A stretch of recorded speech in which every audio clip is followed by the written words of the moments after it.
शेतकऱ्यांच्या मागणीसाठी गेल्या 2 दिवसांपासून ज्या नेत्यांची चर्चा होती त्यातील एक सीपीआयएमचे नेते डॉक्टर अजित नवले आपल्यासोबत आहेत। सत्याचा मोर्चा आज मुंबईत आहे। गेल्या अनेक दिवसांपासून शेतकऱ्यांचा मुद्दा जो प्रखरतेने गाजत होता त्यानंतर आज पुन्हा एकदा मतचोरीच्या आरोपावरून एक मोठा भव्य मोर्चा निघतोय। कसं बघताय संपूर्ण? शेतकरी, श्रमिक, कामगार, संपूर्ण श्रमिक जनतेला न्याय द्यायचा असेल तर योग्य प्रकारचे राज्यकर्ते सत्तेमध्ये हवेत, ते यावेत। यासाठी लोकशाही हवी आणि लोकशाही पारदर्शक राहायची असेल तर त्याच्यासाठी मतदान प्रक्रिया ही चांगली व्हायला हवी। मतदान प्रक्रिया चांगली होण्याचा बेस हा निवडणूक याद्या आहेत। त्या मतदार याद्यांमध्ये घोळ आहे। मागच्या दोनही बैठकांमध्ये ज्याच्यामध्ये शरद पवार साहेब होते, उद्धव ठाकरे साहेब होते, राज ठाकरे साहेब होते, जयंत पाटील साहेब होते, त्या शिष्टमंडळात मी होतो। आम्ही खूप सारे पुरावे राज्य निवडणूक आयोगाला आणि केंद्रीय निवडणूक आयोगाला सादर केलेले होते। अक्षरशः शेकडोने पुरावे दिल्यानंतर सुद्धा एक प्रकारची हतबलता निवडणूक आयोगाने व्यक्त केली की आम्ही आत्ता काही करू शकत नाही। मग ज्यावेळी प्रशासन हरतं त्यावेळी शेवटी रस्त्यावरची लढाई हीच निर्णायक ठरत असते। त्यामुळे आता लोकशाहीवर विश्वास असलेल्या सर्वच पक्षांनी हा लढ्याचं आयोजन केलेलं आहे। मार्क्सवादी कम्युनिस्ट पक्षाच्या वतीने आम्ही सगळे सहभागी होतोय।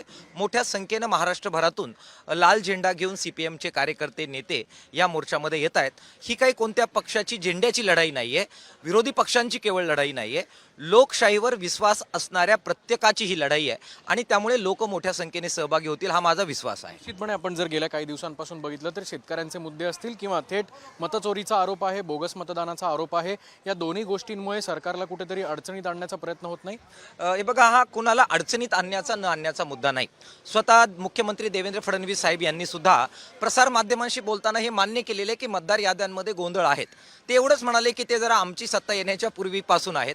ठीक आहे ना, तेव्हाचे असू द्यात, आत्ताचे असू द्यात, म्हणजे गोंधळ आहेत हे तुम्हाला जर मान्य असेल तर नागरिक म्हणून आपल्या सगळ्यांची मागणी आहे की ते गोंधळ दूर झाले पाहिजे, या त्या पारदर्शक झाल्या पाहिजे। प्रश्नपत्रिका जर चुकीची असेल तर विद्यार्थी नापास होण्याच्या शक्यता जादा आहेत। त्याच्यामुळे प्रश्नपत्रिका जी निवडणुकीची असते ती एक प्रकारे मतपत्रिका असते, ती योग्य करा, त्यातले गोंधळ दूर करा। ही खरं तर सत्ताधारी आणि विरोधक दोघांची मागणी असायला हवी।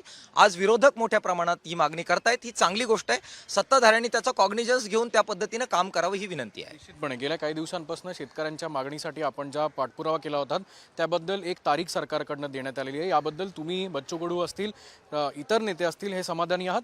हे बघा, ती समिती स्थापन करण्याचा जो त्यांनी गोंधळ घातलेला आहे त्याला आम्ही आतमध्ये पण विरोध केला, बाहेर पण आम्ही त्याला विरोध करतोय। पुरेसा डाटा मागच्या 2 कर्जमाफ्यांचा उपलब्ध आहे, अनुभव आहेत, त्यामुळे या समिती बिमितीची काही गरज नाही। वेळ काढूपणा त्यांनी करू नये। जे आश्वासन दिले त्याच्याप्रमाणे अटी शर्तींचा गोंधळ न लावता शेतकऱ्यांना कर्जमाफी करावी। विशेषतः आता जी अतिवृष्टी झालेली आहे, नुकसान झालेलं आहे, त्या शेतकऱ्यांना तातडीनं मदत कशी पोहोचेल नुकसान भरपाईची आणि त्याचबरोबर कर्जमाफीची, याच्यासाठी त्यांनी काम करावं। त्यांनी ते केलं नाही तर रस्त्यावरची लढाई आमच्यासाठी नवीन नाही। आयुष्यभर रस्त्यावर काढणारे आम्ही माणसं आहोत, तोच आमचा मुख्य कामाचा उद्देश आहे, एक प्रकारचं चॅनल आहे आणि त्यामुळे रस्त्यावरची लढाईसाठी आम्ही तयार आहोत। त्याची परत वेळ येऊ देऊ नये ही विनंती माझी करते। तर गेल्या काही दिवसांपासून आपण जर बघितलं तर शेतकऱ्यांच्या मागणीसाठी अजित नवले हे खरं तर रस्त्यावर होते। आता कुठलीही सरकारने दिरंगाई करू नये आणि शेतकऱ्यांचं कर्जमाफीचं जे आश्वासन त्यांनी दिले ते लवकरच लवकर पूर्ण करावं आणि आजचा मोर्चा जो आहे त्याच्यातले जे गोंधळ आहे तो देखील दूर करावा अशी मागणी सीपीआयएमकडनं होताना दिसते। कॅमेरामन सुमित भोसलेसह अक्षय बडवे, साम टीव्ही न्यूज, मुंबई। देश विदेशातील प्रत्येक घडामोडींचे लाईव्ह अपडेट मिळवण्यासाठी आता साम टीव्हीच्या सर्व सोशल मीडिया प्लॅटफॉर्मला लाईक, फॉलो आणि सबस्क्राईब करा। तसंच सर्व नोटिफिकेशनसाठी बेल आयकॉन प्रेस करायला विसरू नका।